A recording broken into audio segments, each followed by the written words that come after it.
বগুড়ায় গণপ্রকৌশল দিবস ও আইডিইবির ৫৪তম প্রতিষ্ঠা বার্ষিক উপলক্ষে বর্ণাঢ্য র্যালি অনুষ্ঠিত হয়েছে। সকালে জেলা প্রশাসকের কার্যালয়ে বেলুন উড়িয়ে প্রতিষ্ঠা বার্ষিকীর উদ্বোধন করা হয়।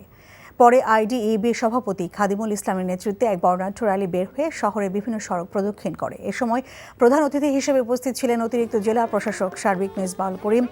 এছাড়াও institution of diploma engineers Bangladesh জেলা শাখার সকল সদস্যবৃন্দ উপস্থিত ছিলেন। টাকা চুরির জন্য যদি আমার গলায় জুতার মালা পরাইতে হয়, তাহলে আমার শালীর সাথে প্রতারণা করার জন্য তোর ফাঁসি হবে। দুলা ভাই, আপনার তো ঘর জামাই বইলা একটা পরিচয় আছে, আমার তো তাও নাই।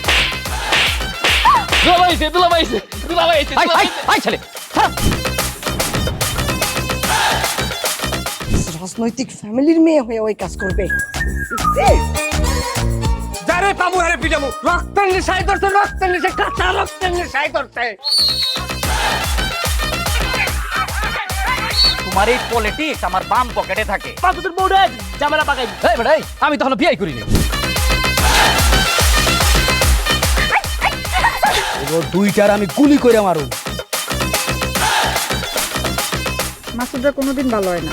আপনার পোশাক আশাক দেখে কিন্তু আপনার তালুকদার বংশের লোক মনে হয় না আব্বা, আপনার মনে হয় যে আপনি ফকির বংশের লোক।